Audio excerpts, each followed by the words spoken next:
La mayoría de la gente espera señales de advertencia antes de que ocurra algo terrible, como si el peligro se anunciara o sintieras que se acerca. Pero en estos casos, las señales de advertencia fueron ignoradas, malinterpretadas o llegaron demasiado tarde para importar. Un hombre que se escondía detrás de la amabilidad mientras hacía algo indescriptible en privado, un esposo que parecía perfecto hasta que su esposa desapareció sin dejar rastro. Y una noche de fiesta con amigos que terminó con alguien alejándose y nunca volviendo a ser visto. Estos no son solo crímenes. Son momentos en los que todo parecía normal hasta que dejó de serlo.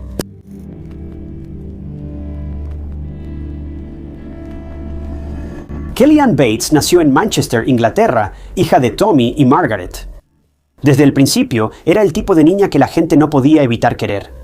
Tenía una personalidad brillante y cálida, una sonrisa como la del gato de Cheshire y una manera de hacer que todos a su alrededor se sintieran cómodos. Era amable, leal hasta el extremo e increíblemente confiada, casi hasta un grado peligroso. También era inteligente, le iba bien en la escuela, era atlética y tenía una visión clara para su futuro. Kelly soñaba con convertirse en maestra, alguien que les diera a los niños el mismo cuidado y apoyo que ella siempre había recibido. Para sus padres, era independiente, segura de sí misma y alguien que seguía su propio camino, y durante mucho tiempo, todo en su vida apuntaba en la dirección correcta. En 1994, Kelly empezó a asistir a la universidad en Hyde, y para ganar algo de dinero extra, comenzó a trabajar como niñera. Fue durante uno de esos trabajos de niñera cuando todo cambió, porque fue entonces cuando conoció a alguien. Era un hombre llamado James Patterson Smith, y desde afuera no había nada en él que de inmediato levantara sospechas. Pero eso no significaba que fuera inofensivo, porque James no se parecía en nada a Kelly, ni siquiera un poco. Mira, Kelly tenía 14 años y James tenía 45. Una diferencia de edad de 31 años, y de alguna manera eso no lo detuvo. Mira, James vivía en Manchester, en la zona de Gordon, estaba desempleado, divorciado y solo mantenía un perfil bajo. Para los vecinos parecía normal. Estaba bien arreglado, era callado y muy orgulloso de su casa. No bebía, no fumaba, asistía a la iglesia regularmente y en apariencia era un ciudadano ejemplar. Pero esa imagen fue cuidadosamente construida porque, a puerta cerrada, James ya había mostrado exactamente quién era. Su matrimonio terminó muy mal después de que fue abusivo con su esposa. Era controlador, manipulador e incluso violento.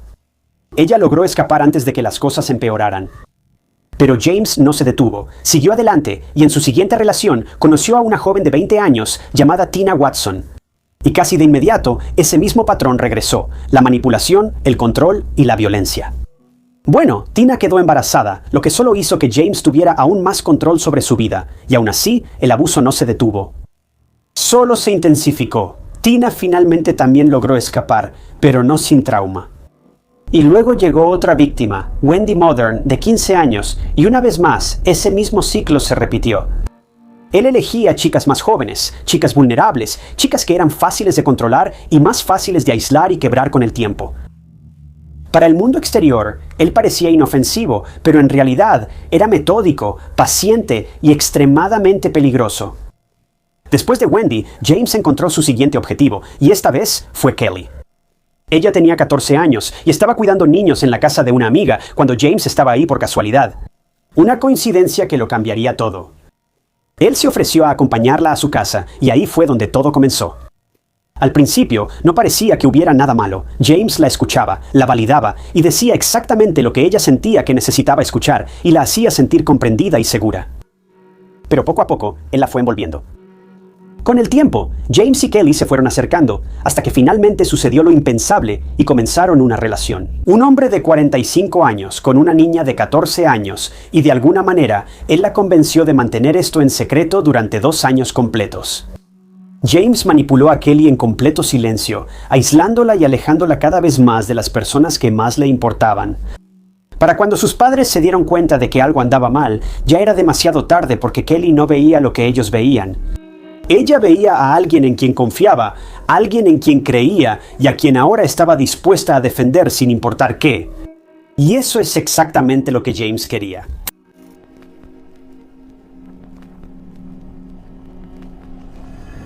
Así que Kelly, al cumplir 17 años, se mudó con James y realmente no tenía amigos. Esa Kelly alegre y brillante que todos conocían fue reemplazada por una versión tímida, nerviosa y apagada de la persona que solía ser.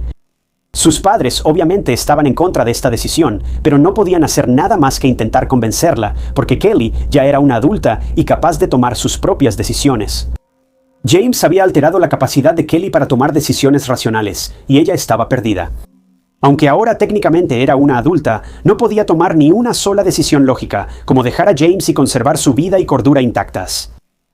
Ella estaba completamente reprogramada para ser quien él quisiera que fuera. A Kelly rara vez se le permitía visitar a su familia, y cuando lo hacía, tenía heridas graves, todas infligidas por James. Margaret y Tommy hicieron todo lo posible para que ella entendiera que eso no era normal, pero no podía superar la manipulación de él. Ella justificaba las heridas y ni siquiera mencionaba a James. Y con el paso del tiempo, las cosas solo empeoraron. Kelly se vio obligada a dejar su trabajo, ya no le permitían celebrar las fiestas con su familia. Y lo único que Margaret y Tommy recibían en ocasiones especiales eran tarjetas con la dirección escrita por James, pero escritas por Kelly. James realmente estaba sometiendo a la familia de Kelly a crueles juegos mentales. La mantenía bajo llave y rara vez siquiera la veían los vecinos de James, lo que demuestra lo aislada que realmente estaba. La última vez que alguien vio a Kelly en persona fue en noviembre de 1995. Y después nada. Nadie volvería a verla jamás.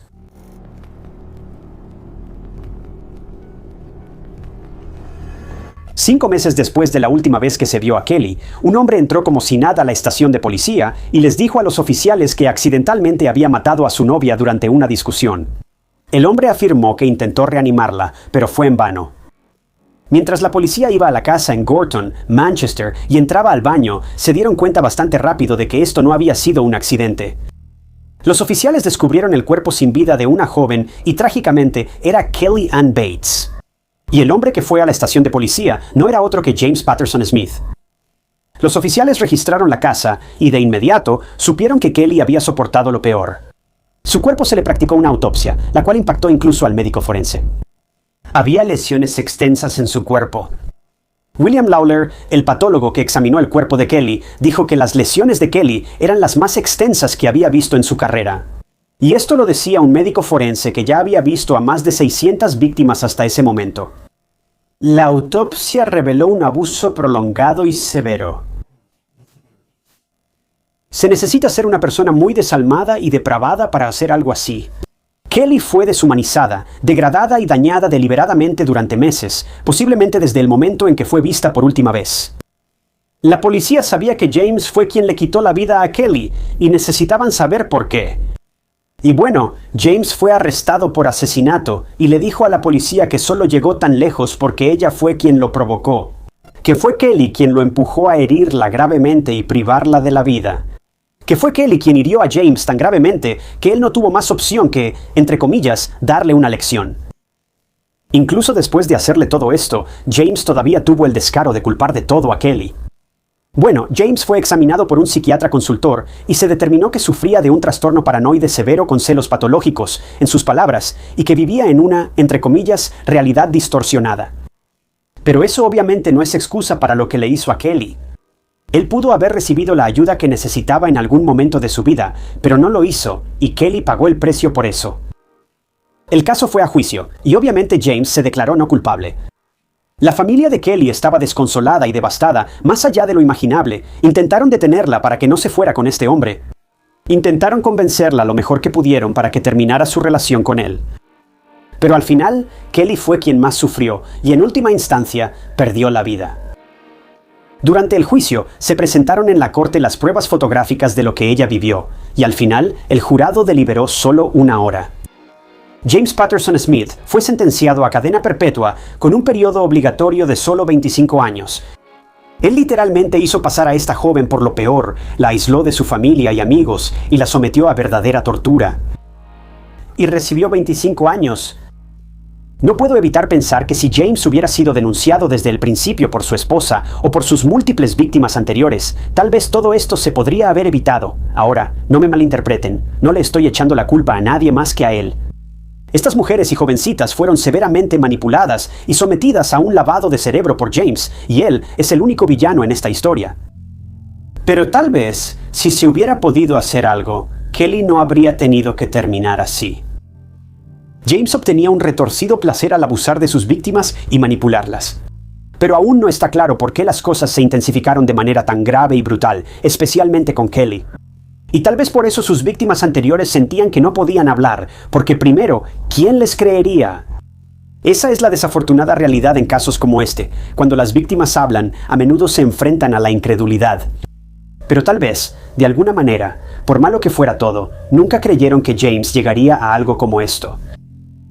Pero eso es exactamente lo que pasó. El dolor de perder a su hija fue demasiado para Tommy y Margaret. Sentían que no podían hacer nada para protegerla. Se sentían impotentes, igual que Kelly. Así es como funciona este tipo de dolor. No se detiene con las víctimas. Simplemente se transfiere a sus seres queridos. Trágicamente, en diciembre de 2020, Margaret Bates falleció después de una larga lucha contra problemas de salud. Y sus pensamientos siempre estuvieron con su hija hasta ese último momento y en lo que pudo haber hecho para proteger mejor a su hija de James, un monstruo que le robó a su hija de la manera más devastadora posible. Bueno, la primera audiencia de libertad condicional de James tuvo lugar en 2023 y afortunadamente le fue negada. No sabemos cuándo será su próxima audiencia de libertad condicional, pero yo, por mi parte, realmente espero que nunca salga de prisión hasta su último día en la tierra. Porque es donde pertenece y todos sabemos que volverá a atacar.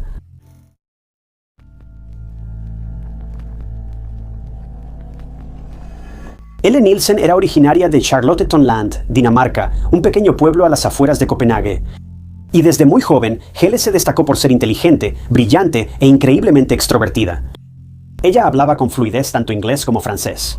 Era una estudiante destacada y alguien que tenía ambiciones más grandes que el tranquilo pueblito en el que creció, porque Charlottenland era pacífico.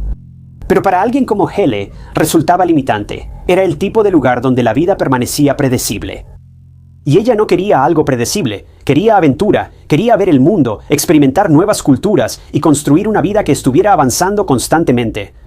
Así que eventualmente hizo exactamente eso, se fue de casa para estudiar en el Reino Unido como estudiante de intercambio, y una vez que se fue, no se detuvo. Elle siguió viajando, trabajando como au pair en París, estudiando para convertirse en intérprete de francés en Copenhague y finalmente consiguiendo lo que parecía el trabajo perfecto para ella, convertirse en sobrecargo. Eso le permitía viajar constantemente, evitar quedarse en un solo lugar por mucho tiempo, y mientras tanto, todo en su vida parecía ir exactamente como ella quería. Pero ese tipo de libertad no siempre dura, porque eventualmente alguien más apareció en su vida. Ahora era 1969 cuando Elle estaba en Miami y conoció a Richard Crafts, un piloto de Eastern Airlines. Richard provenía de una familia bastante privilegiada en Nueva York. Asistió a una escuela privada, viajaba con frecuencia y vivía una vida con la que la mayoría de la gente solo sueña. Pero a pesar de todo esto, Richard no era precisamente del tipo que sentara cabeza. Era conocido por ser un poco mujeriego, siempre rodeado de mujeres y sin ninguna intención real de comprometerse con solo una. También había servido en la infantería de marina, aunque fuera de eso, realmente no había mucho que lo hiciera destacar. Pero, por alguna razón, Elle era diferente. Había algo en ella de lo que Richard simplemente no podía alejarse. Y antes de mucho tiempo, los dos, a pesar de ser completamente opuestos, comenzaron una relación. Para 1975, después de unos 6 años de una relación intermitente, se casaron y finalmente se establecieron en Newtown, Connecticut. Y desde afuera, parecía una vida perfecta. Pero esa imagen no coincidía con la realidad. A puerta cerrada, su matrimonio era cualquier cosa menos estable. Amigos y familiares empezaron a notar lesiones en Elle que no eran fáciles de explicar. Y para 1986, las cosas habían empeorado aún más. Elle empezó a sospechar que Richard le estaba siendo infiel. Así que, en vez de quedarse con la duda, decidió averiguarlo por sí misma. Contrató a un investigador privado llamado Keith Mayo para que siguiera a Richard y documentara lo que realmente estaba haciendo. Y lo que Keith descubrió confirmó sus peores temores. Richard estaba teniendo una aventura con otra sobrecargo de Nueva Jersey. Y no era cualquier persona, era exactamente la mujer de la que Elle ya sospechaba. Esa traición le dolió mucho.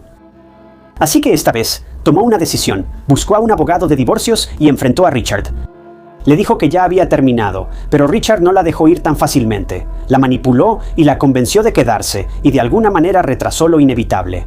Y por un tiempo, Elle se mantuvo firme. Iba a dejarlo sin importar lo que costara, pero nunca tuvo esa oportunidad. porque no mucho después de esa decisión, Hele Crafts desapareció.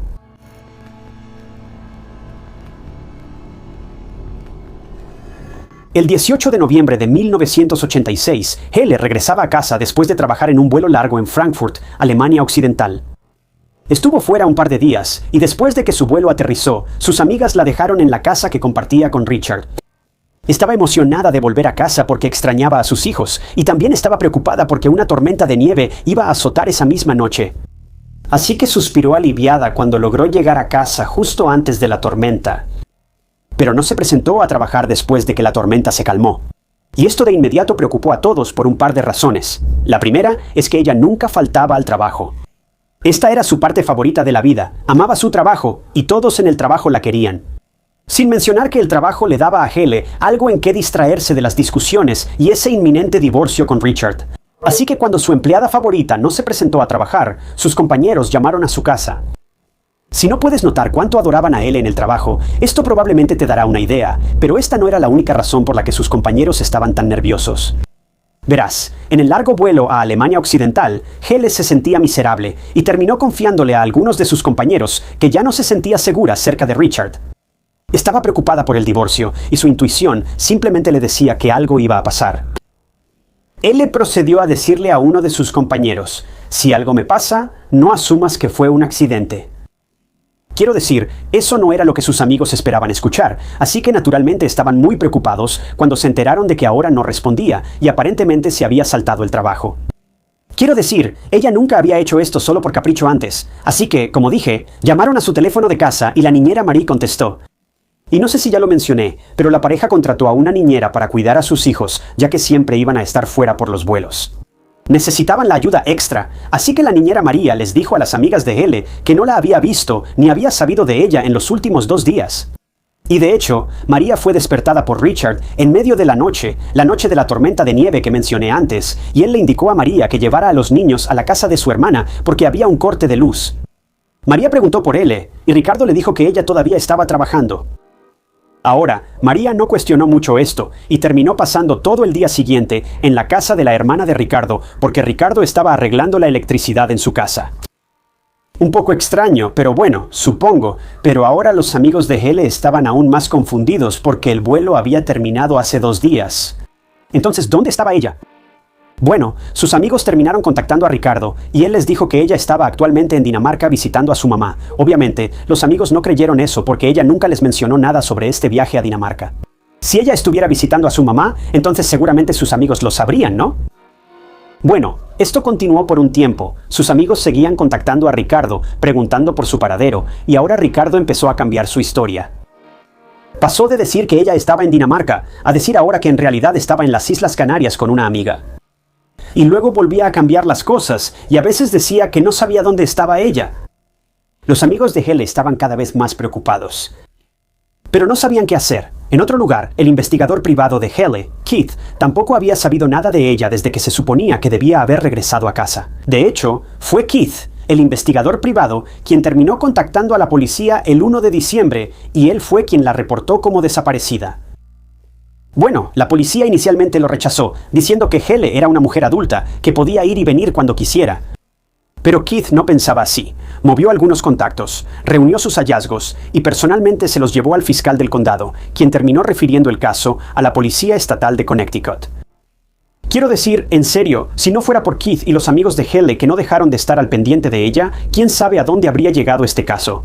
Bueno, Keith y los amigos de Hele estaban muy preocupados por ella, ya que habían pasado 2 semanas desde la última vez que la vieron. ¿Pero qué estaba haciendo Richard? Pues él estaba de vacaciones con sus hijos en Florida, porque tomarse un descanso en Florida mientras tu esposa literalmente es una persona desaparecida, y el hecho de que ni siquiera la reportaste como desaparecida, tú mismo no levanta ninguna señal de alarma, ¿verdad? Bueno, la policía aprovechó la ausencia de Richard y registraron la casa de la familia Crass. Y encontraron un montón de cosas extrañas. Primero que nada, encontraron partes de la alfombra que habían sido cortadas del dormitorio principal. Luego María se presentó y le dijo a la policía que vio manchas rojas en esa alfombra y ahora les dijo a los oficiales que esa alfombra había desaparecido. También había inquietantes manchas rojas en el colchón de su cama. Las cosas no pintaban bien. Bueno, algo impulsó a la policía a revisar la actividad de la tarjeta de crédito de Richard. Y lo que encontraron los dejó desconcertados. Richard había gastado una buena cantidad de dinero en un par de cosas. Compró un congelador tipo Arcón, que ahora estaba desaparecido. También compró una motosierra y había rentado una trituradora de madera. ¿Para qué necesitaba todas esas cosas? Bueno, la policía pronto encontraría algunas de esas respuestas.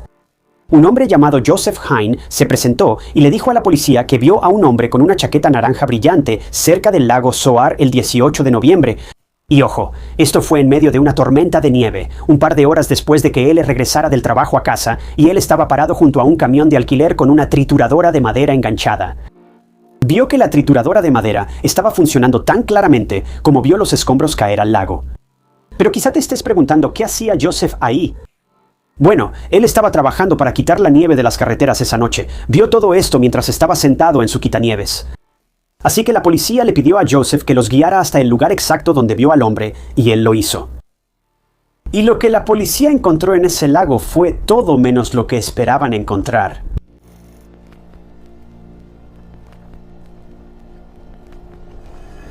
La indiferencia de Richard ante la desaparición de su esposa y estas compras extrañas, junto con el posible avistamiento. El posible avistamiento de Richard usando una trituradora de madera en medio de una tormenta de nieve hizo que la policía sospechara muchísimo. Así que enviaron equipos a una gran parte del lago, y aunque la misión sonaba loca y nadie esperaba encontrar nada, poco a poco los equipos de buceo sí salieron a la superficie con algunas cosas inquietantes.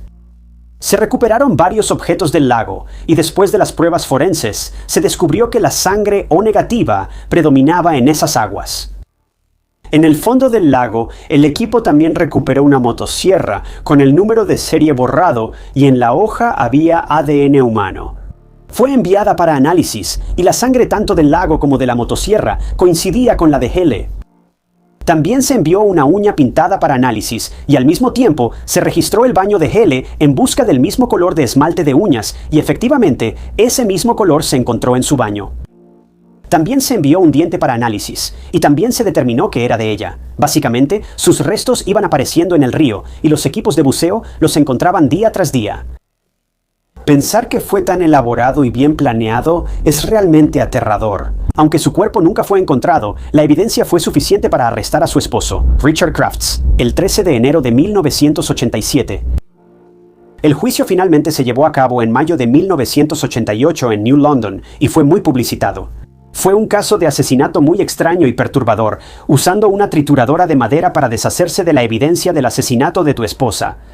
¿No escuchas ni ves eso todos los días en los años 80? Bueno, Richard fue muy reservado y mantuvo su inocencia hasta el último segundo, y probablemente nunca sabremos qué le pasó realmente a Hele, porque no ha dicho ni una palabra. Pero el Estado tiene una teoría sólida. Según la fiscalía, creían que Hele fue sometida por Richard con un golpe en la cabeza, lo que resultó en que la alfombra del dormitorio se manchara. Y después de que ella perdió la vida, él escondió el cuerpo de su esposa en ese congelador que tenía en el garaje hasta que estuviera fuera de peligro. Luego vació la casa porque, si recuerdas, despertó a Marie y prácticamente la empujó a ella y a los niños fuera de la casa con el pretexto de un corte de energía, cuando en realidad se estaba preparando para deshacerse del cuerpo de su esposa. Richard luego llevó la trituradora de madera y el congelador al lago, donde metió los restos, y se deshizo de la motosierra alterando el número de serie y arrojándola al agua, y simplemente regresó a casa. Como si no acabara de ejecutar un plan muy bien pensado y deliberado para deshacerse de su esposa. El primer juicio, por increíble que parezca, terminó siendo un juicio nulo, ya que uno de los miembros del jurado estaba a favor de la absolución de Richard. El segundo juicio se llevó a cabo después, y el 21 de noviembre de 1989, Richard fue declarado culpable y sentenciado a un mínimo de 50 años en prisión. Lo cual, si me lo preguntas, todavía no es suficiente tiempo, porque en realidad terminó siendo liberado en enero de 2020 por buena conducta, reduciendo casi 2 décadas de su sentencia. Pone eso en la lista de cosas extrañas que pasaron durante la pandemia.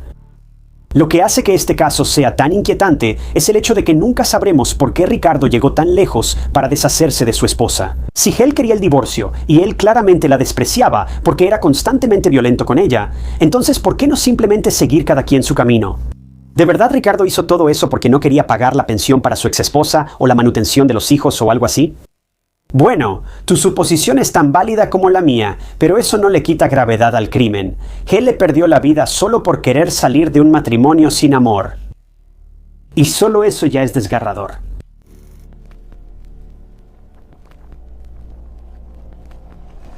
Hay un momento, ya entrada la noche, en que todo se siente lo suficientemente seguro. Estás cansado, quizás has estado discutiendo con alguien a quien amas y solo quieres irte a casa. Y cuando alguien a quien apenas conoces se ofrece a acompañarte, no se siente peligroso, parece un gesto amable. Pero a veces, las personas más peligrosas no se abren paso a la fuerza en tu vida. Esperan hasta que ya eres vulnerable, hasta que confías lo suficiente en ellos. Y entonces toman una decisión que ya no tiene vuelta atrás. Porque en este caso, una joven hizo todo bien. Ella se mantuvo sobria, guardó sus llaves, pidió ayuda y aún así desapareció, sin un grito, sin una pelea captada por la cámara, sin un solo momento claro en el que alguien pudiera decir, aquí fue donde todo salió mal. Este es el asesinato de Christina Morris. Christina Marie Morris era de Wiley, Texas. Creció en la cercana ciudad de Allen y se graduó de la preparatoria Allen en 2009. Después asistió a la Universidad de Texas en Dallas, donde obtuvo un título en Mercadotecnia en 2013, pero lo que la gente más recuerda de Christina no tiene nada que ver con dónde estudió. Era divertida, inteligente, llena de energía, el tipo de persona que veía lo mejor en todos, a veces hasta en exceso. Christina hacía amigos fácilmente, admiraba las rarezas de las personas, sus diferencias, sus personalidades, y se propuso como misión hacer reír a todos a su alrededor, y casi siempre lo lograba. Para Christina no había momentos pequeños, todo era especial, todo era una aventura. Le encantaba la moda, el verano y James Dean, y vivía según una frase en particular. Sueña como si vivieras para siempre. Vive como si fueras a morir hoy. Con solo 23 años, Christina era pequeña, extrovertida y llena de vida, y tenía un gran corazón y una capacidad casi infinita para amar a todas las personas a su alrededor. Ella siempre veía el vaso medio lleno, incluso cuando la vida se lo ponía difícil. Sus padres, Mark y Johnny, se divorciaron cuando ella aún era una bebé, pero Christina nunca vio esto como una pérdida. Para ella, solo significaba que tenía dos familias en lugar de una. En el momento en que desapareció, Christina tenía una relación de un año con Hunter Foster, alguien a quien conocía desde séptimo grado. Vivían juntos en un departamento en Fort Worth, y desde afuera, las cosas parecían bastante estables, pero a puerta cerrada, su relación empezaba a tensarse.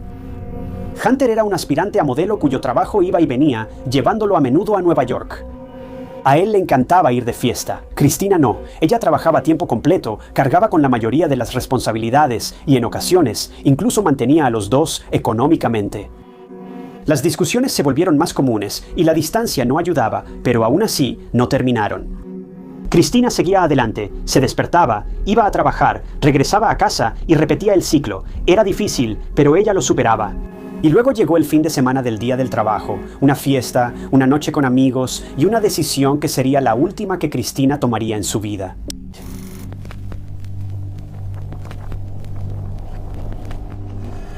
Era el 29 de agosto de 2014 y era viernes, así que todos salían del trabajo y se preparaban para el fin de semana del día del trabajo. Los amigos y conocidos de Christina estaban organizando una fiesta esa misma noche y también invitaron a Christina a ir. Por supuesto, Christina aprovechó la oportunidad. Sabía que necesitaba un descanso para desestresarse, ya que estaba muy ocupada y estaba bastante emocionada.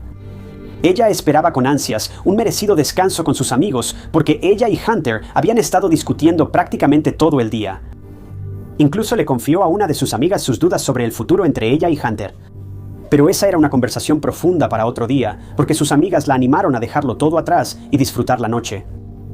Y Christina estuvo de acuerdo, no iba a dejar que sus problemas de pareja arruinaran una noche divertida.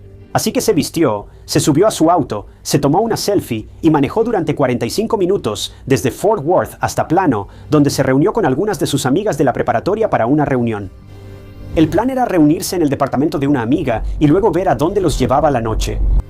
Así que Christina y sus amigas fueron al departamento de Paulina, y después de unas horas de ponerse al día y pasar un buen rato, el grupo decidió salir a tomar unas copas.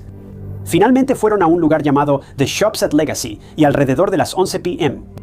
Estaban tomando unas copas. También fueron a Henry's Tavern y a Scruffy Duffy's, y luego el grupo regresó al departamento de Paulina, y ahí la fiesta comenzó de nuevo. Los amigos recordaron que todos estaban borrachos, pero Christina todavía estaba sobria. Como ella había manejado todo el camino hasta Plano, no tenía planes de emborracharse por completo, ya que realmente no tenía una forma segura de regresar a casa, y claramente nadie más estaba en condiciones de poder llevarla. También estaba un poco deprimida por la pelea con Hunter, pero alrededor de las 2:12 a.m. le mandó un mensaje a Hunter para que fuera a recogerla.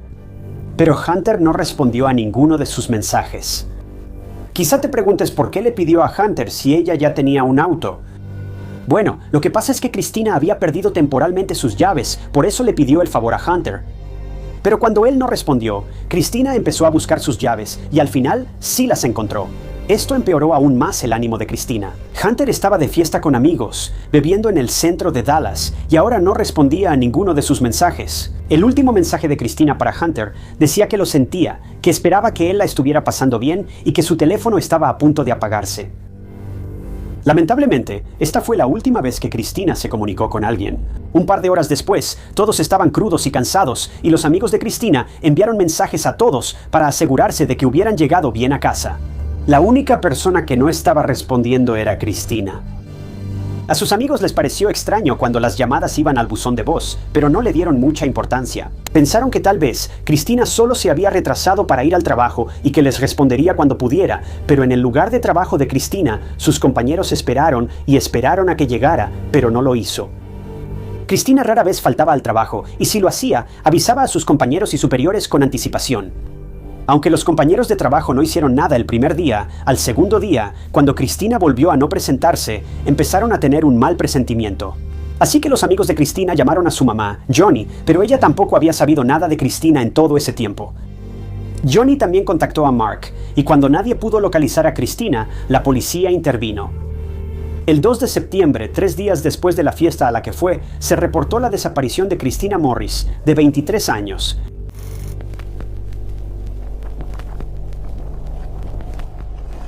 Christina había ido a una fiesta con sus amigos, y ahora ya no estaba. Nadie había sabido de ella desde esa noche de la fiesta, y ahora ya habían pasado más de 2 días. La policía inmediatamente pensó que esto era alarmante, así que decidieron buscar el auto de Christina. Llegaron al departamento de Paulina, y cuando revisaron el estacionamiento, el auto de Christina seguía ahí, cerrado y sin señales de haber sido tocado. Era como si nunca hubiera llegado a su auto. ¿Pero por qué? Christina logró encontrar las llaves de su auto y se estaba yendo, pero ahora su auto seguía en el departamento de Paulina. Entonces, ¿a dónde fue Christina y cómo? Sin embargo, la policía investigó más y le preguntaron a Paulina si vio a alguien irse con Christina esa noche, y sí proporcionó información útil. Paulina recordó haber visto a un hombre irse con Christina. Era una de las personas que estaban en la fiesta. Su nombre era Enrique Arochi. Así que ahora la policía tenía una pista. Christina se fue con alguien. ¿Pero quién era Enrique? Bueno, aparte de ir a la misma escuela juntos, Enrique era un desconocido para ellos. Paulina decidió invitarlo a la reunión también para no dejarlo fuera. Pero él era simplemente un conocido casual. Realmente no era su amigo para nada. La policía necesitaba hablar con Enrique. Él fue la última persona que estuvo con Christina, así que probablemente tenía información valiosa. Él no era un sospechoso de ninguna manera. La policía solo necesitaba su versión de los hechos para conectar las piezas. Así que Enrique fue llamado, pero no fue de mucha ayuda. Él admitió que él y Christina se fueron juntos, pero cuando llegaron al final del complejo de departamentos, simplemente tomaron caminos separados. Y aparte de esto, Enrique no recordaba nada. Y él bebió mucho en la fiesta, así que hubo algunos vacíos en su memoria. Esto dejó a la policía con muy pocas pistas, lo que significa que Christina literalmente podría estar en cualquier parte. Pero Enrique sí recordó un detalle clave. Christina había estado en una llamada telefónica con alguien y parecía que se estaba frustrando mucho con esa persona. Y al escuchar esta noticia, la policía puso mucha atención. Era una pista pequeña, pero seguía siendo una pista. Tenían que empezar por algún lado, así que los oficiales se pusieron en marcha y comenzaron a intentar rastrear esa llamada telefónica.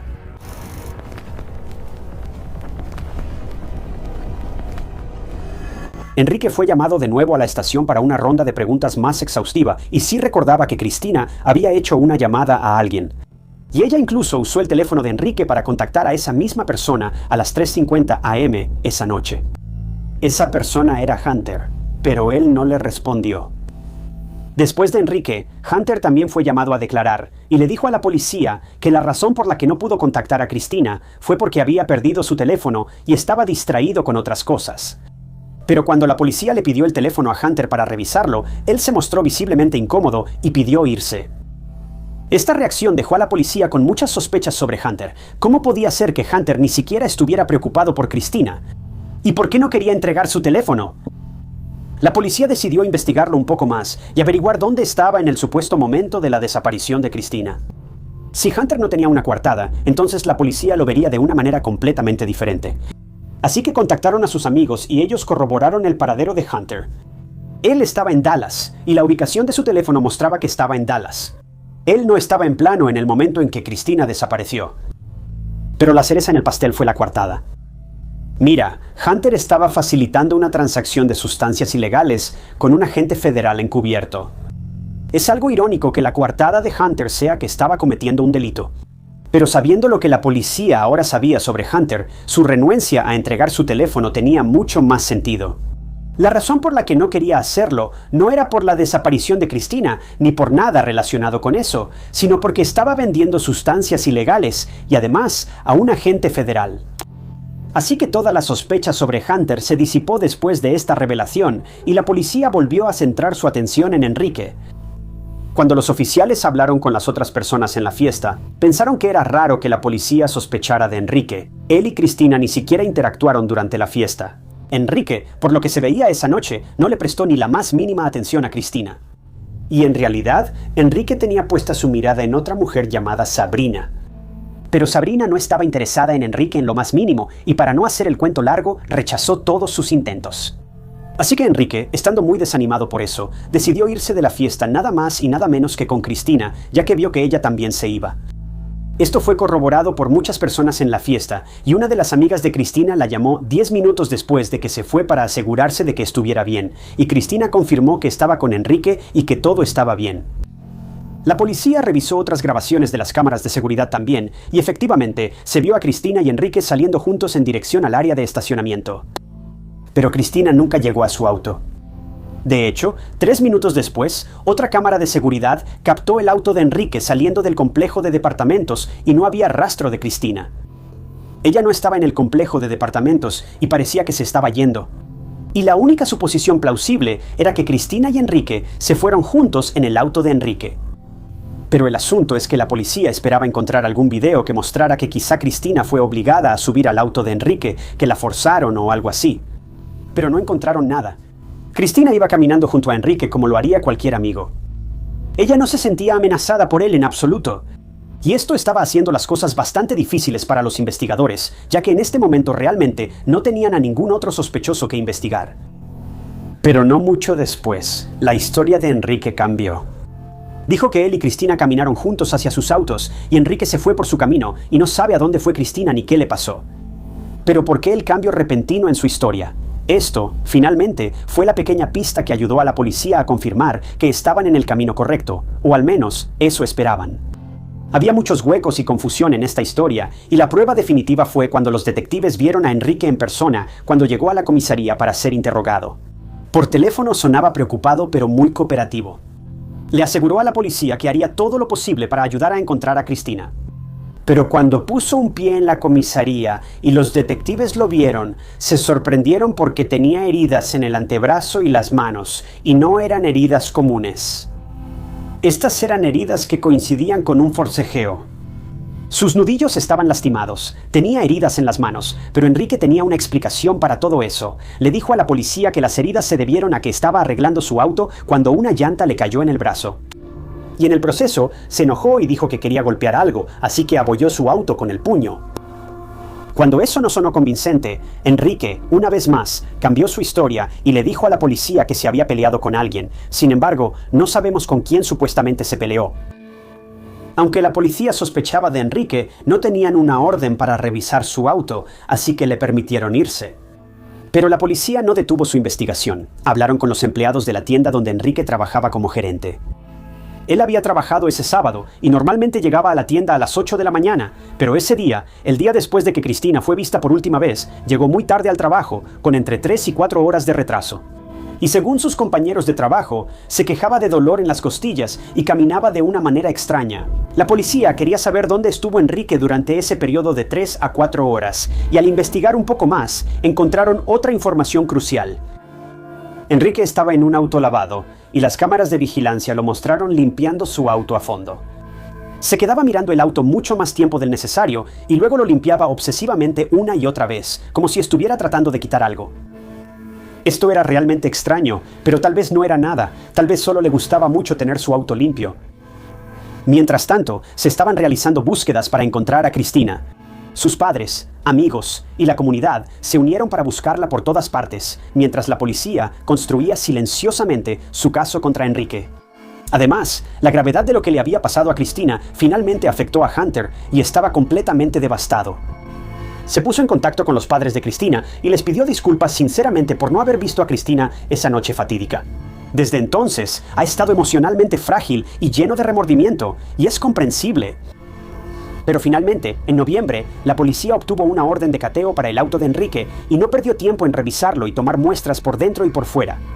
El auto tenía daños considerables en la salpicadera delantera derecha, y cuando se realizaron las pruebas forenses, la policía encontró el ADN de Cristina dentro del auto, y no solo en los asientos ni nada así, encontraron su ADN en la cajuela.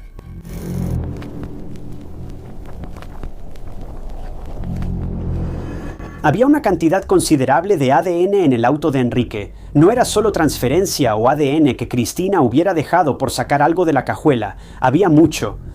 Cristina estuvo claramente dentro de la cajuela del auto de Enrique en algún momento reciente. Además, la policía también obtuvo datos de las torres de telefonía celular y hasta las 4:56 am. Tanto el teléfono de Cristina como el de Enrique estaban conectados a la misma torre. Y resulta que ambos estaban en el estacionamiento del complejo de apartamentos en ese momento, pero una hora después, el teléfono de Cristina ya no estaba conectado a ninguna torre, lo habían apagado. Y con esta información, la policía finalmente señaló a Enrique como sospechoso de la desaparición de Cristina. La policía lo arrestó en diciembre, 4 meses después de la fatídica noche en que Cristina salió con sus amigas y no regresó a casa. Solo fue acusado de secuestro agravado, pero se le impuso una fianza de $1 millón. La policía no tenía el cuerpo de Cristina y no querían dejar que Enrique escapara de nuevo, así que lo mejor que podían hacer en ese momento era procesarlo por cargos de secuestro agravado. Pero en realidad, la policía temía que lo que más temían se hiciera realidad, que Cristina ya no estuviera con ellos. Ella no se había comunicado con nadie durante todo este tiempo, y las pruebas que la policía seguía encontrando tampoco eran prometedoras. Fue un momento muy difícil para la familia de Cristina. Seguían esperando que Cristina regresara a casa sana y salva, pero también se estaban preparando mentalmente para recibir la peor noticia posible. Es algo realmente desgarrador de experimentar, mantener viva la esperanza de que tu ser querido sigue a salvo en algún lugar, pero también pensar en el peor desenlace. Nadie podría haber entendido lo que la familia Morris sentía durante ese tiempo. Pero después de que Enrique fue acusado, él se declaró inocente de los cargos y ahora estaba esperando el juicio.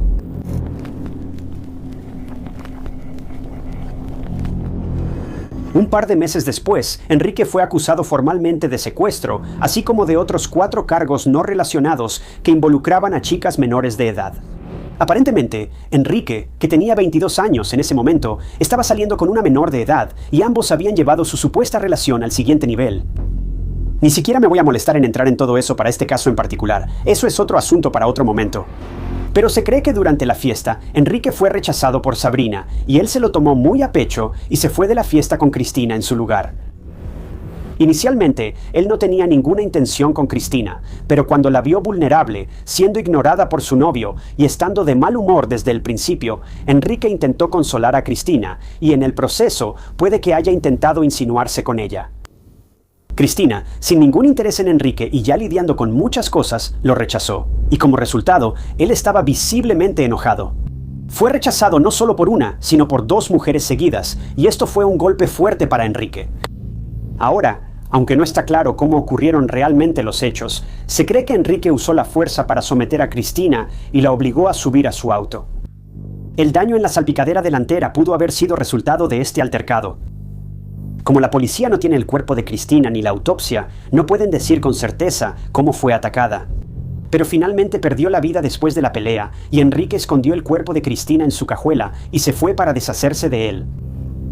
También se cree que Cristina subió voluntariamente a su auto, pensando que él la iba a dejar en algún lugar, pero él no tenía intención de hacerlo. Cuando Cristina se dio cuenta de que él no la estaba llevando a casa, fue cuando comenzó la pelea y ella intentó escapar. Pero Enrique logró imponerse y la dominó, atacándola fatalmente en el proceso y luego deshaciéndose de su cuerpo en algún lugar. Las heridas que sufrió Enrique fueron el resultado de que Cristina intentó defenderse de él, pero como ahora sabemos, lamentablemente no tuvo éxito. La teoría es más creíble porque solo hay una diferencia de 3 minutos entre las dos grabaciones de vigilancia. En una se ve a Cristina y Enrique caminando hacia el área de estacionamiento, y en la otra se ve el auto de Enrique alejándose. Durante todo esto, Enrique seguía manteniendo su inocencia y pedía que investigaran más a fondo al novio de Cristina, Hunter. Pero la fiscalía presentó pruebas de los deseos enfermos y retorcidos de Enrique con otras mujeres, y se encontraron múltiples videos explícitos e inapropiados en su teléfono. Este tipo era una alarma andante. Pero por otro lado, la defensa solo tenía una cosa a su favor, y era el hecho de que no había pruebas concretas de que Cristina se subiera al auto de Enrique. Así que enfatizaron que el argumento de la fiscalía era solo circunstancial. En cuanto al ADN encontrado en la cajuela de Enrique, la defensa argumentó que era resultado de contaminación cruzada, ya que los autos de Enrique y Cristina fueron analizados en el mismo laboratorio. Pero obviamente esto no era cierto. Pero finalmente, el juicio terminó y era momento de escuchar el veredicto. En septiembre de 2016, después de deliberar durante 2 días completos, el jurado regresó con su decisión y Enrique Orochi fue declarado culpable de secuestro agravado en primer grado de Cristina Morris. Durante el veredicto, la sentencia y las declaraciones de impacto de la víctima, Enrique se mostró estoico. Se le podía ver meciéndose en su silla e incluso a veces sonriendo cuando los familiares de Cristina daban sus declaraciones desgarradoras a solo unos metros de él. Al final, Enrique recibió una sentencia de cadena perpetua con un mínimo de 30 años.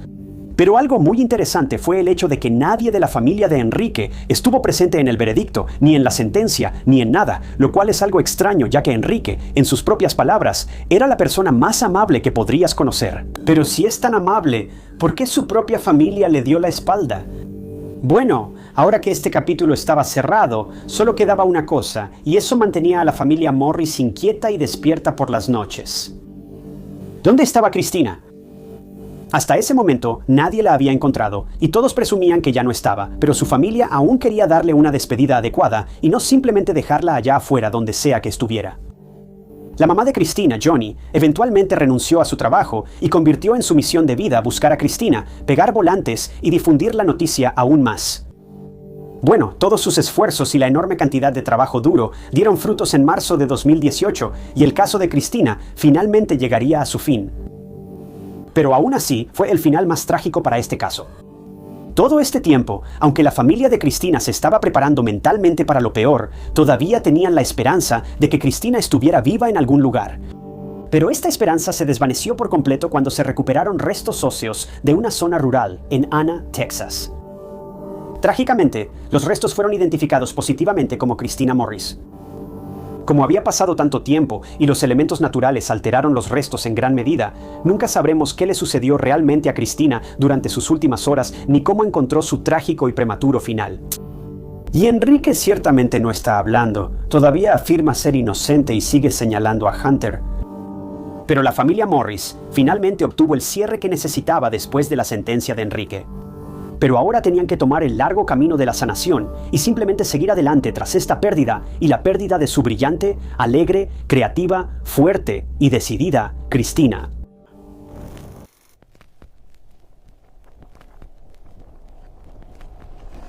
En 1996, Rachel Melonskip, de 13 años, se quedó en casa sin ir a la escuela por nada más que un dolor de garganta. Se envolvió en cobijas, se acurrucó contra sus almohadas y luego desapareció. Nunca se volvió a ver ni rastro de ella. Las cobijas, las almohadas, incluso Raquel misma parecían haber sido tragadas por completo. Durante mucho tiempo, su desaparición siguió siendo un misterio escalofriante, pero entre sus pertenencias, los investigadores encontraron algo profundamente inquietante. Una entrada de diario escrita solo unos días antes de que desapareciera. Un mensaje tan inquietante que algunos creen que señala directamente a la persona que se la llevó. Rachel Mellon nació en octubre de 1982. Ella vivía en Bolingbrook, Illinois, y asistía a la escuela secundaria B.J. Ward. Mientras le iba muy bien en la escuela, logrando obtener calificaciones increíbles y entrar a la lista de honor, su vida en casa era mucho más oscura. Rachel había sido víctima de abuso durante la mayor parte de su infancia. Sus padres, Jeff y Amy, se separaron cuando Rachel era muy pequeña, tenía menos de 3 años. Para 1985, Amy ya había comenzado una relación con otra persona, un hombre llamado Vincent Mellon. Vincent se ofreció a cuidar de Rachel y criarla como su propia hija, por eso su apellido terminó siendo Mellon Skiff. Poco tiempo después, Amy y Vincent tuvieron 2 hijos más. Un hijo, Jason, que nació en 1988, y una hija, Ashley, nacida en 1990. Aunque la familia mantenía buenas apariencias por fuera, lo que sucedía a puerta cerrada era mucho peor de lo que cualquiera de sus conocidos podría haber imaginado. Rachel estaba siendo criada en una verdadera casa de los horrores, siendo sometida a males indescriptibles a manos de sus propios padres. Sobre todo, su supuesto padrastro amable y cariñoso.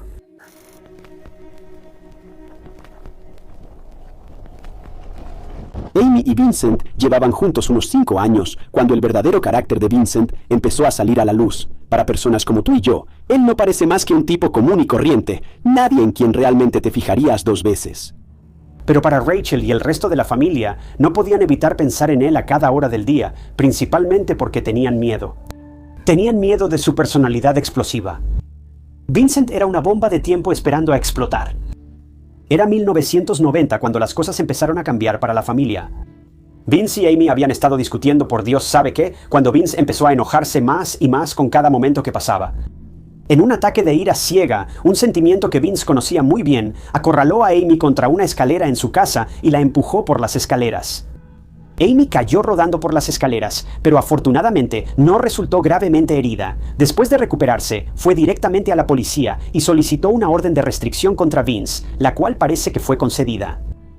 Sin embargo, al poco tiempo, Amy decidió que quería reconciliarse con Vince y optó por retirar los cargos en su contra. No puedo decir que hubiera estado de acuerdo con esa decisión, pero eso fue lo que ella decidió hacer. Pero como podrías imaginar, su amor reavivado no duró mucho. Y Vince muy pronto puso fin a lo que pudo haber sido un nuevo comienzo cuando continuó abusando de su familia, ahora enfocando su atención también en Rachel. En poco tiempo, Vince volvió a sus viejos hábitos y ahora había comenzado a hacer amenazas contra la vida de Amy y Rachel. Parecía que, contrario a lo que le hizo creer a Amy, nunca aceptó realmente a Rachel como suya y siempre la mantuvo a una distancia segura, usándola como moneda de cambio cada vez que ellos dos tenían un desacuerdo. Para 1995, Rachel finalmente se hartó. Solo tenía 12 años, pero se escapó de casa. Siguió corriendo hasta llegar a la casa de una amiga. Nunca entró a la casa, y parece que ni siquiera tocó la puerta, pero encontró un lugar seguro afuera y simplemente durmió ahí esa noche, esperando hasta la mañana siguiente para pedir ayuda a sus abuelos. Sus abuelos llegaron y se la llevaron a casa, devolviéndola directamente a las manos de su abusador frío y cruel. Más tarde ese verano, Raquel pudo pasar unas semanas con su padre biológico, quien ahora vivía en Texas. Mientras estaba en Texas, le rogó a su tío que le permitiera mudarse a Dallas.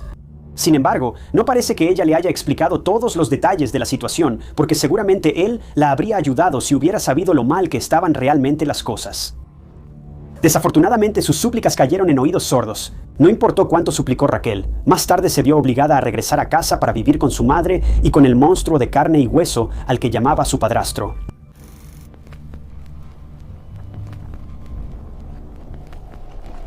Para el otoño de 1995, Raquel había comenzado su 7º año escolar en la secundaria B.J. Ward. Raquel era bastante popular en la escuela y para un extraño parecía una joven que lo tenía todo. Era una gran chica con buenas calificaciones, innumerables amigos y siempre parecía estar muy feliz. Solo sus amigas más cercanas sabían sobre la oscuridad que ensombrecía su vida en casa. La mejor amiga de Raquel era una chica llamada Carrie. Carrie recuerda a Raquel como alguien llena de alegría por la vida y nada parecía realmente desanimarla. En los últimos meses, Raquel se había interesado en el reciclaje y en proteger el medio ambiente, e incluso comenzó a incursionar en el mundo de la música y el baile. Su vida escolar, su vida social, todo parecía ir en ascenso, pero su vida en casa estaba a punto de tomar un giro muy sombrío. Unos meses después, en enero de 1996, Carrie encontró a Raquel llorando junto a su casillero. Esto no era algo que Raquel hubiera hecho antes. Nadie había visto nunca llorar a esta chica tan alegre y optimista. Cuando algunos de sus amigos le preguntaron qué pasaba, Raquel no quiso decirles. Lo único que explicaba era que no se sentía bien y que tenía un problema que ella misma iba a resolver. Ella se cerró a sus amigos y no respondía a ninguna otra pregunta. Esta fue la última vez que alguien vería a Raquel. Después de que salió de la escuela ese día, nunca regresó.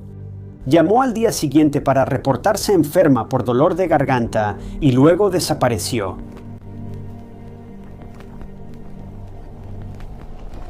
Era el 31 de enero de 1996. Rachel estaba en casa sin ir a la escuela junto a su padrastro, Vince, quien llevaba un tiempo desempleado. Este era un día de invierno particularmente frío, con temperaturas que llegaban a unos 20 grados bajo cero, fuertes ráfagas de viento y ventiscas de nieve. Rachel y su padrastro estaban prácticamente atrapados por la nieve, sin ningún otro lugar a donde ir. Alrededor de las 10:45 de esa mañana, Rachel llamó a su abuela para agradecerle por los regalos de Navidad que le había enviado recientemente. No puedo asegurarlo, pero parece que esta conversación fue con su abuela materna, la madre de su mamá. La razón por la que digo esto es porque hacia el final de la llamada, su abuela, Lucy, notó que Rachel había empezado a quedarse muy callada.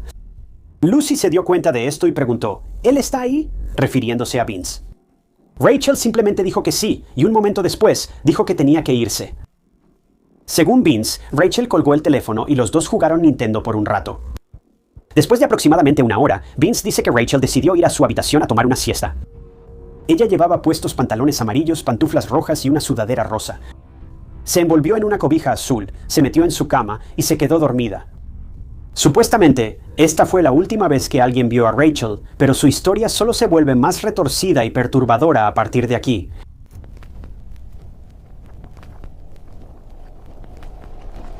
Alrededor de las 2:30 p.m., Vince dice que fue a ver a Rachel y notó que todavía estaba dormida.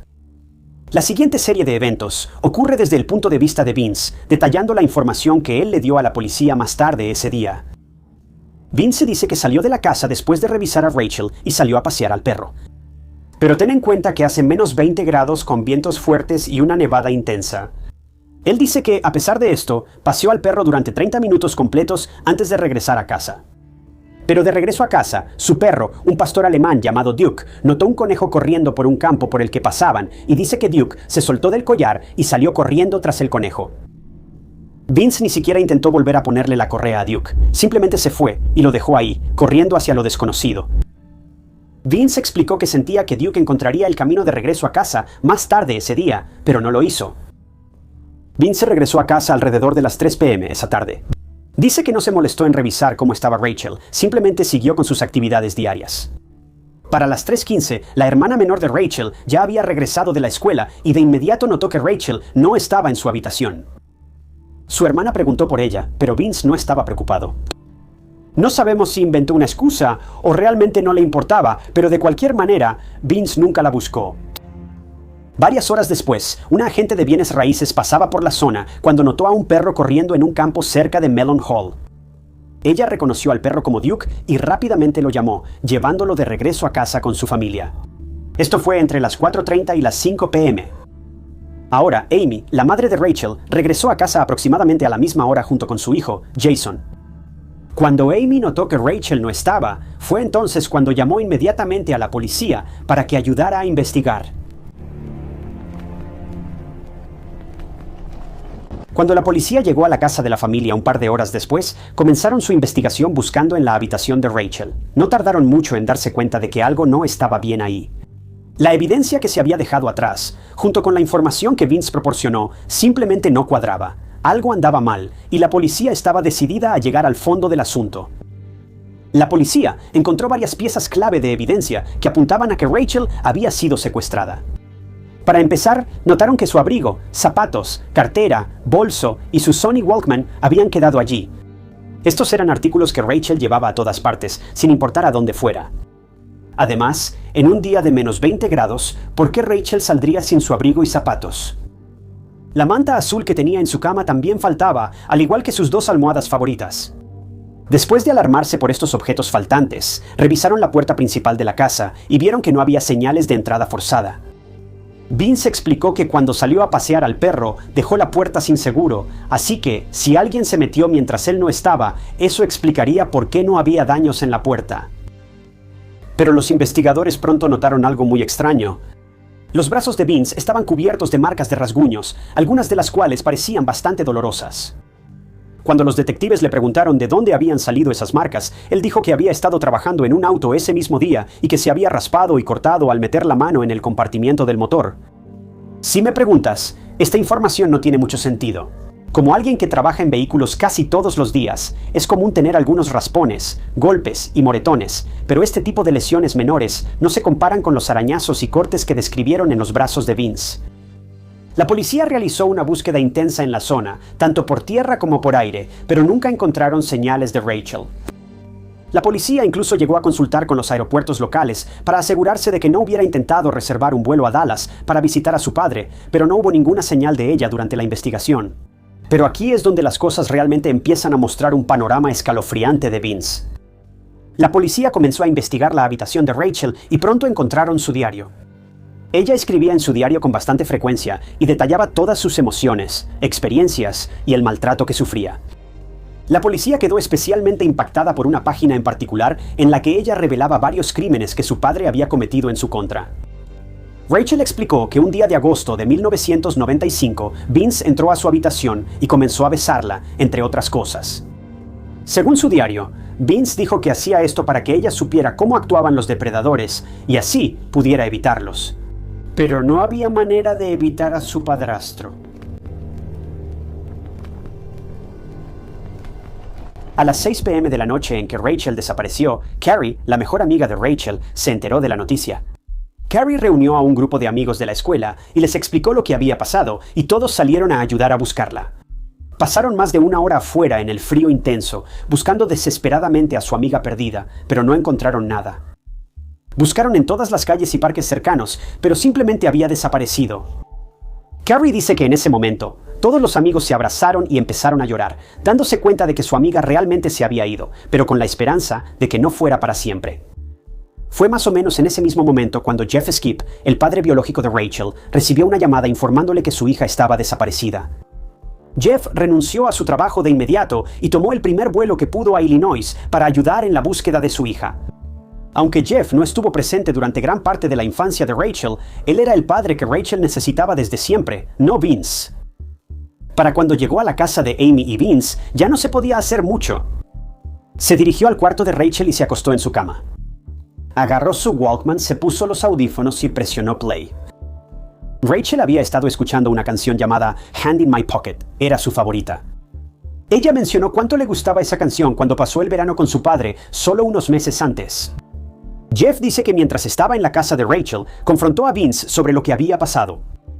Jeff dice que la única respuesta que obtuvo de Vince fue que Rachel debió haber sido secuestrada mientras él estaba afuera paseando al perro. A todas luces, Vince parecía completamente despreocupado. Desde ese día en 1996, sin embargo, Jeff ha mantenido el mismo número de teléfono, esperando que en algún momento Rachel intente contactarlo. Pero aún así, ella nunca lo ha hecho.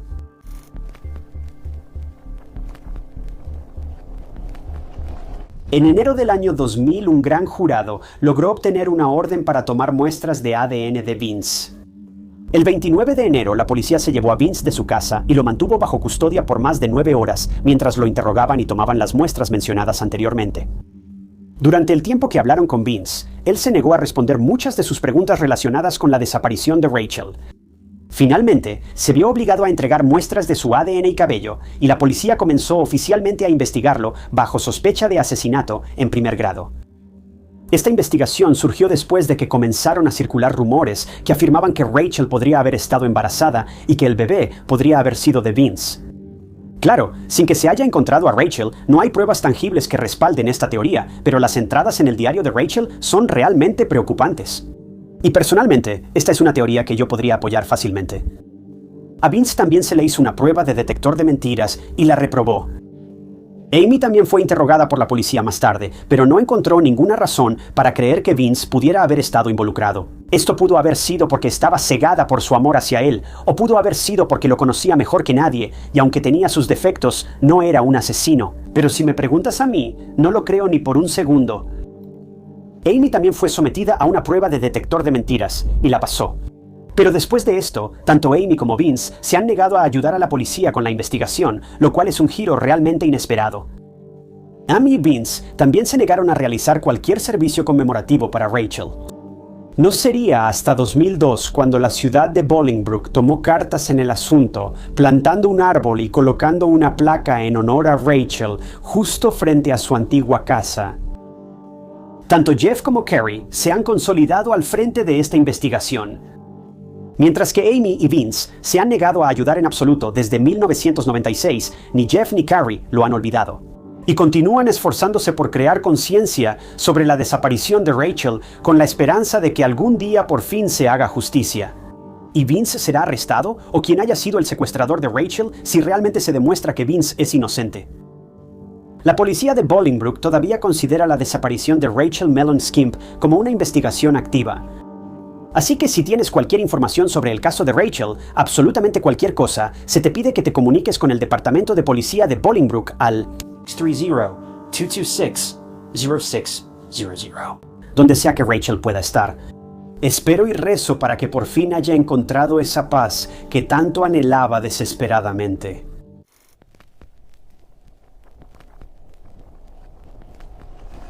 Ali Costiel nació en San Luis, Missouri, pero siempre soñó con asistir a la Universidad de Mississippi. Cuando finalmente se le dio esta oportunidad, para ella, la vida no podía ser mucho mejor. Pero luego, las cosas cambiaron. Los investigadores dicen que no había ninguna pista ni evidencia que pudiera haber alertado a los amigos de Ali antes de que su vida fuera trágicamente arrebatada esa tarde de julio. Los detectives que llegaron a la escena del crimen no podían entender cómo alguien pudo haberle hecho algo así a una estudiante tan bien portada y tranquila. Pero fue entonces cuando se enfocaron en su principal sospechoso, otro estudiante que tenía una agenda secreta que nadie pudo haber anticipado. Ali Costiel tenía 21 años en 2019 y asistía a la Universidad Estatal de Mississippi en Oxford, Mississippi. Oxford, Mississippi, es un pueblo relativamente pequeño, no pasa mucho ahí. Estuve ahí hace un par de semanas, y por lo que pude ver, era un pueblo que no tenía mucho que ofrecer, aparte de algunos restaurantes y tiendas de artículos para actividades al aire libre como Tractor Supply. Con una población de unas 25,000 personas, es un pueblito pintoresco, muy tranquilo y sin duda un gran lugar para que vivan los estudiantes universitarios, ya que no hay mucho en qué meterse en problemas en un pueblo tan pequeño y calmado.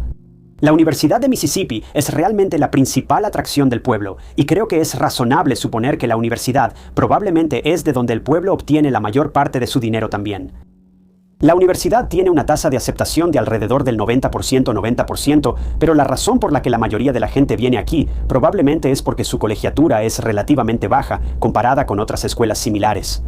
Y con una tasa de graduación de aproximadamente el 65%, está en línea con escuelas que pueden costar 10 veces más, mientras ofrecen prácticamente la misma educación. Probablemente por eso, Ali Costiel estaba tan decidido a asistir a la Universidad de Mississippi. Una gran escuela, un gran precio y, por lo general, grandes personas. Ali estaba asistiendo a la universidad con planes de graduarse con un título en mercadotecnia. Estaba programada para graduarse en la primavera de 2020, mucho antes que muchos de sus amigos y compañeros, ya que había estado asistiendo a clases de verano, además de sus cursos regulares de la universidad. Ali tenía sueños de conseguir un trabajo en la industria de la moda en algún puesto, aunque nunca reveló específicamente qué tipo de trabajo de mercadotecnia de moda esperaba, al menos no públicamente. Pero Ali no solo asistía a la Universidad de Mississippi. No era solo una estudiante común y corriente, tenía una pasión feroz que pocas personas podrán igualar. Ali ayudó a fundar la hermandad Alpha Phi e incluso fue presidenta del club de golf de la escuela. Si esto no fuera suficiente, en su tiempo libre también ayudaba a dar clases de acondicionamiento físico en la zona. No sé cómo lograba encontrar tiempo para hacer todas estas cosas, pero con las clases de verano además de todo esto, está bastante claro que Ali era una persona muy ocupada. Pero siempre se aseguraba de hacerse tiempo para sus amigos y su familia. Su madre recordó los sueños de Ali de asistir a la universidad y dijo que no solo tenía planes de forjarse una gran carrera, sino que también soñaba con conocer a su futuro esposo en la escuela. Ali se sentía segura de que podría encontrar una pareja adecuada y establecerse con un hombre honesto para cuando se graduara. En el otoño de 2016, Ali creyó que finalmente había conocido a ese hombre cuando se topó con Brandon Tisfeld, un estudiante de quien se enamoró perdidamente. Pero desafortunadamente estos sentimientos no eran mutuos. Los amigos de Ali dicen que hicieron todo lo posible por advertirle sobre Brandon, pero ella estaba cegada por su presencia. Por alguna razón, Ali se sentía atraída hacia él con una intensidad magnética. Simplemente no podía dejar de pensar en él, pero desafortunadamente, estos sentimientos estaban lejos de ser mutuos, pero Ali no podía dejarlo ir. A lo largo de los siguientes años, Ali aprendería mucho sobre sí misma después de darse cuenta hasta dónde estaría dispuesta a rebajarse para mantener a Brandon cerca.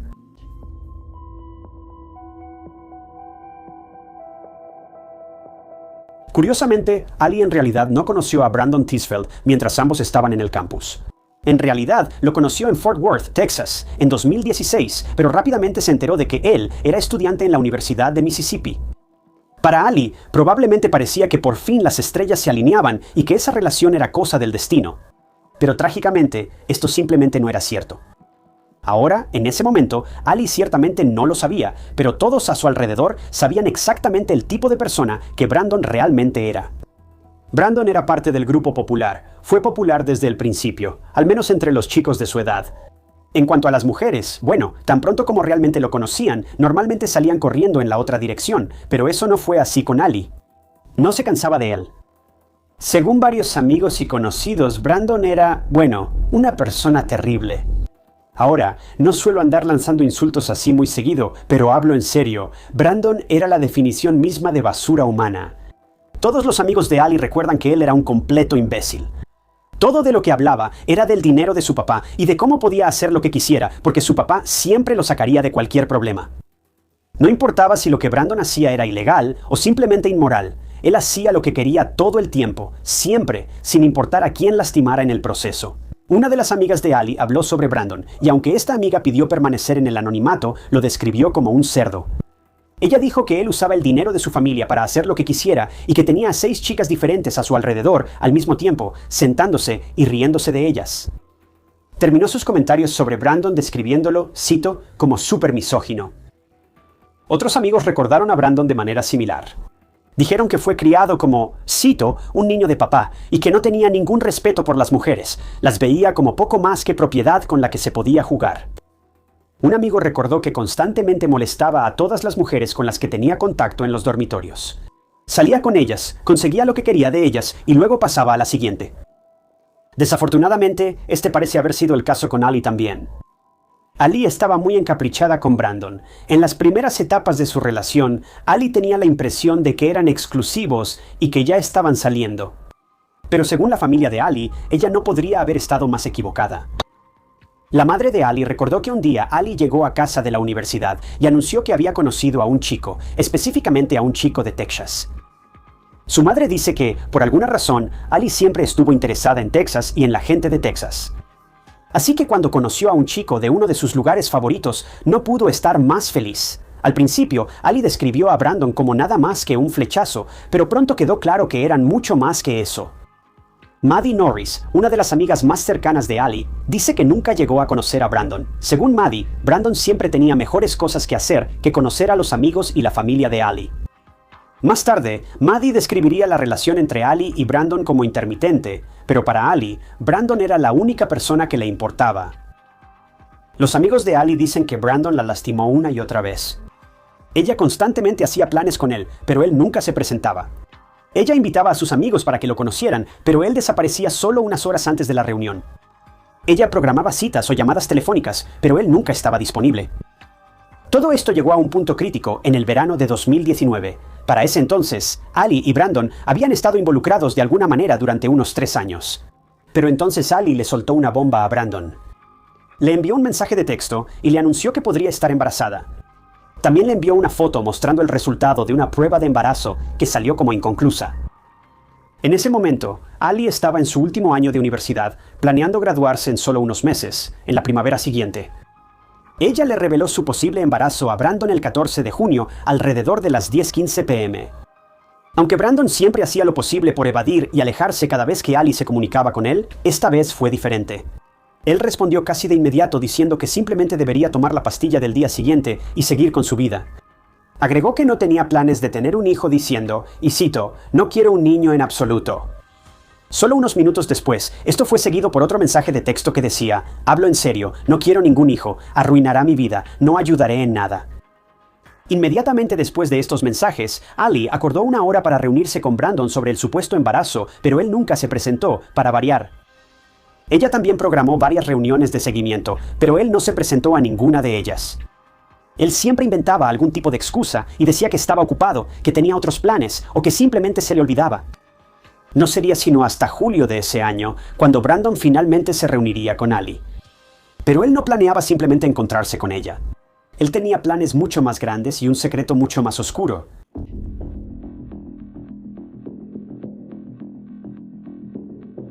Ali y Brandon habían vuelto a hacer planes para verse la noche del 19 de julio de 2019. En ese momento, se esperaba que Ali tuviera aproximadamente 3 meses de embarazo, pero, curiosamente, la policía encontró imágenes de vigilancia de esa noche que mostraban que ella había estado en un bar.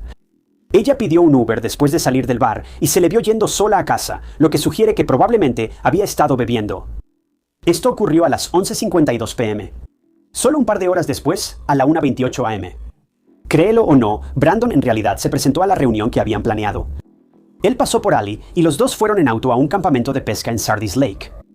Según las fotos que se tomaron en la escena del crimen, los dos habían estado tomando White Claws y comiendo comida chatarra durante todo el camino al campamento de pesca. Cabe mencionar que todo esto sucedía mientras ambos daban por hecho que Ali estaba embarazada. Y para quien no lo sepa, los White Claws contienen alcohol, y la comida chatarra tampoco es buena para un bebé. Los dos llegaron al campamento de pesca alrededor de las 2:15 a.m. Y según quienes viven cerca, aproximadamente a esa misma hora, una serie de disparos resonaron en la noche. Una mujer que paseaba a su perro reportó haber escuchado los disparos entre las 2:15 y las 2:30 a.m., prácticamente a la misma hora exacta en que Brandon y Ali habrían llegado. A las 10:30 a.m. de esa misma mañana, un oficial de policía pasaba por la zona mientras realizaba sus patrullajes de rutina en el campamento, y fue entonces cuando se topó con la escena del crimen. Según las fotos de la escena del crimen y el testimonio del oficial de policía, cuando llegó al campamento, encontró a Ali tirada boca abajo en el suelo. Cerca de ahí, encontró su bolso, 2 latas de White Claw y la bolsa de botanas mencionada anteriormente.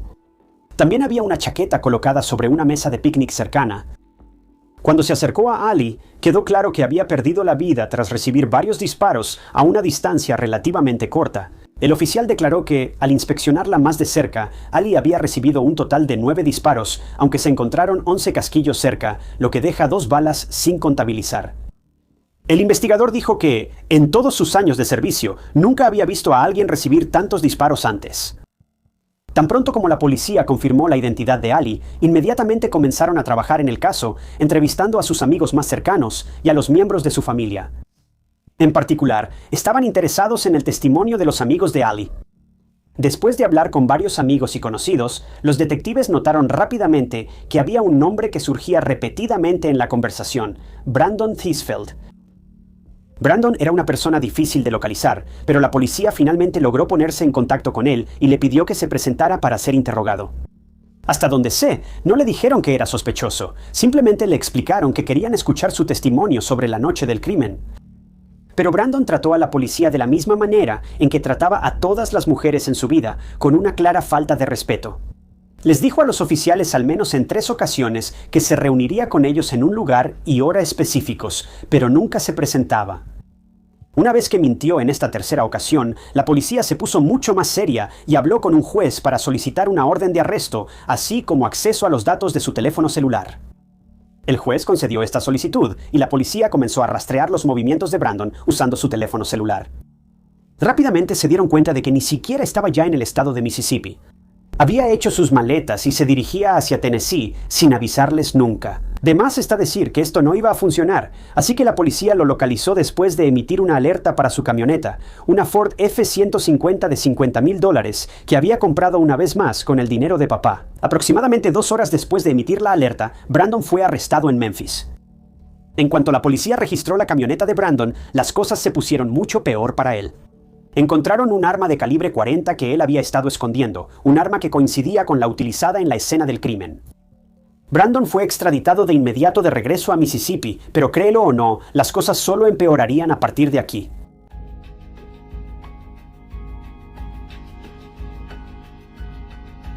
Cuando la policía hacía todo lo posible por vincular a Brandon con la escena del crimen, solicitaron acceso a los registros telefónicos de Ali.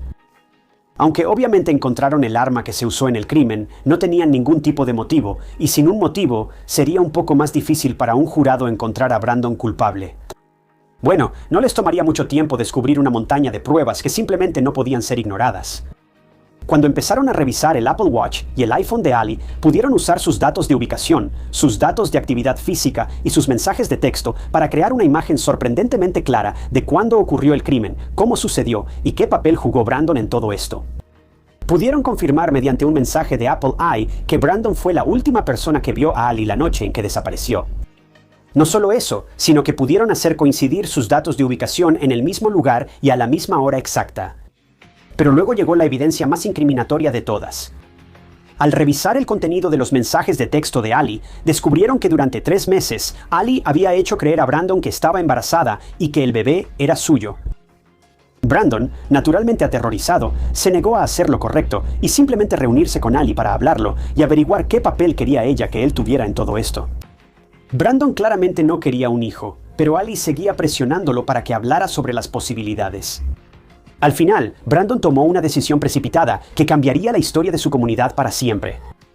La policía pudo demostrar que Brandon, aterrorizado por, entre comillas, arruinar su vida, decidió quitarle la vida a Ali y a su bebé no nacido. ¡Oh no! Bueno, sí, él le quitó la vida a Ali, pero se anunció una revelación impactante cuando se realizó una autopsia al cuerpo de Ali.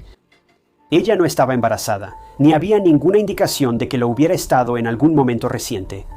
Entonces, ¿qué pasaba con esta extraña prueba de embarazo que le mostró a Brandon? Bueno, quién sabe. Hay 1.000.000 de razones por las que una prueba de embarazo podría salir inconclusa, pero parece que Ali estaba aprovechando esto tanto como podía, tal vez solo esperando conseguir una reunión con Brandon. Pero aquí está el asunto. No tenemos manera de saber si Ali sabía que no estaba embarazada. No tenemos manera de saber si de verdad solo le estaba dando largas. Pero lo que me parece realmente extraño es que, durante los 3 meses en los que creyó que podría estar embarazada, nunca se molestó en hacerse otra prueba de embarazo para confirmar si lo estaba o no. Pero la prueba más crucial, en mi opinión, que demuestra que probablemente sabía que no estaba embarazada, fue su asistencia al bar esa noche y las White Claws que se encontraron en la escena del crimen. Ali era una chica inteligente, casi con certeza sabía que, si estaba embarazada, entonces no debía beber. Para mí, esto parece aludir a la idea de que Ali pudo haber estado tan profundamente enamorada de Brandon que estaba dispuesta a hacer casi cualquier cosa solo para tener unos momentos a solas con él e intentar resolver las cosas. Pero Brandon simplemente era demasiado cobarde para enfrentar las posibles consecuencias de sus acciones y simplemente sentarse a hablar con ella. Y lo que más me molesta es que si Brandon tuviera tantita inteligencia, él también podría haber juntado todas estas piezas. Pero en vez de eso, decidió ponerle fin no solo a su relación, sino a toda una vida. Ali había estado trabajando muy duro para obtener su título y así poder comenzar la carrera de sus sueños. Ella se esforzó mucho por amar a alguien y comenzar una vida con esa persona, pero desafortunadamente era alguien que simplemente no podía corresponderle. Ali tenía todo a su favor, pero este monstruo imbécil le robó todo eso y más. Después del arresto de Brandon, la policía encontró una nota escrita a mano en la que Brandon aceptaba la responsabilidad por sus acciones. La nota estaba dirigida a sus padres y él explicaba que lamentaba lo que había hecho y lamentaba el dolor que les había causado. Él explicó que había tenido pensamientos oscuros durante bastante tiempo, años antes del crimen. Dijo que no podía explicar de dónde venían esos pensamientos, pero que finalmente había actuado impulsado por esos pensamientos y lamentaba profundamente sus acciones. Al final de todo, Brandon fue sentenciado a cadena perpetua, con la posibilidad de libertad condicional cuando cumpla 65 años. Parecería que por fin, Brandon había cometido un crimen del que su papá no podía sacarlo bajo fianza.